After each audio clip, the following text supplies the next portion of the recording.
Alright y'all, we're back again out here at the farm. Today we're going to be talking about Sarah. Okay, so this is Sarah Planted Tall, that's her name. And she's a dairy goat here on our farm. We only have one dairy goat, and she's more of a nurse goat on our farm. So we mainly raise meat goats, they're called boar goats.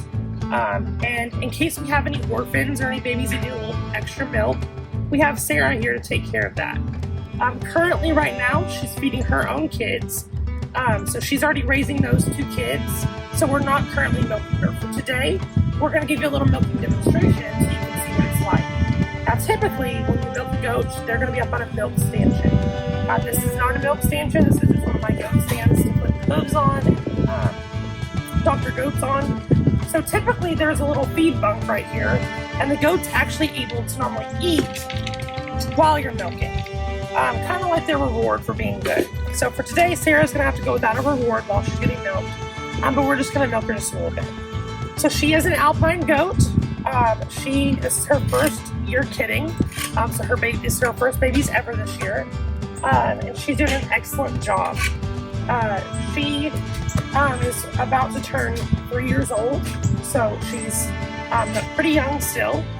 And we're going to talk a little bit about milking. So now before we milk, let's talk about milk.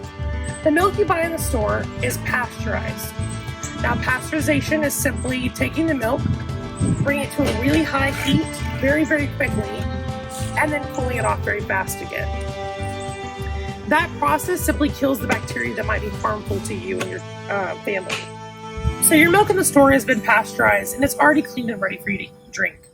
Now milk from your house, if you have a dairy cow at home or a dairy goat or even sheep you milk, that milk is not able to be sold for human consumption.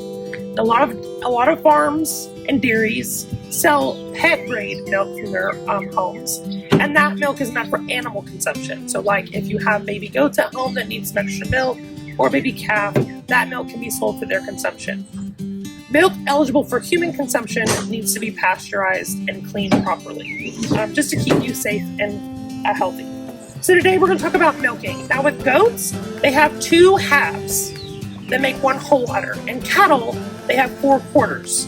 So typically on goats, they're going to have 2 teats, where cows are going to have 4. In the dairy goat industry at least. So here we're going to go ahead and we're going to show you how to milk. So I've got a Folgers can right over here that we're going to use for this. So any clean container you have at home will work for the milking process. I will say, make sure your goat's been used to being milked.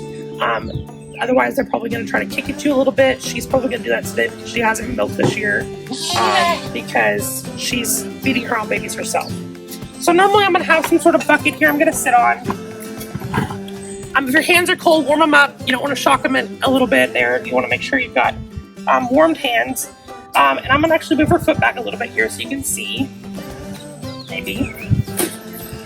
It's going to be a little ornery today, I can already tell you. She's a little ornery walking over here. So, for the milking process, we're going to take our fingers and make an L shape with our hand. Alright? I know this is a backwards L, it's my right hand. But I'm actually going to use my left hand to do the milking process here in a second. What I'm going to do is I'm going to take it, and if this is the teat sticking down, I'm going to wrap my fingers like that, thumb, and then fingers are going to roll down. As your fingers roll down, you're going to actually push the milk down and out. So this is it's the process to roll that milk out of the teat. Now with baby goats, they're going to use a sucking sensation to remove the milk, but we're going to use the same kind of sensation with rolling our fingers down. Alright? So before we start, we're going to go ahead and get warmed up.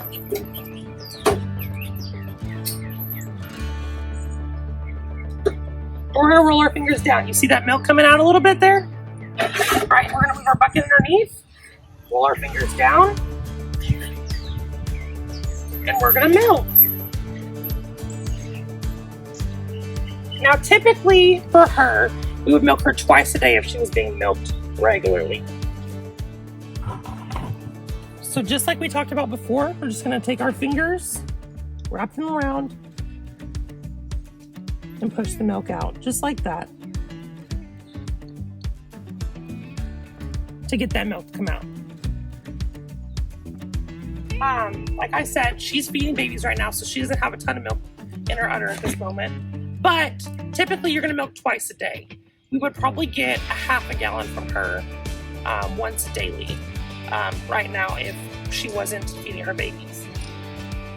So that's typically the process of milking. It doesn't take a long time to milk a goat. It's probably gonna take you 10 minutes to milk both sides. While they're being milked, normally they're gonna be fed to make sure that they've got the nutrients they need to make that next milk. I don't know if y'all know this or not, but milk is primarily made from water. That's why it's so important for dairy cattle and dairy goats to consume a lot of water daily. Clean, fresh water is imperative for their production. Also, blood is very, very important, and blood also requires water. So both of those things are crucial for the milk production process.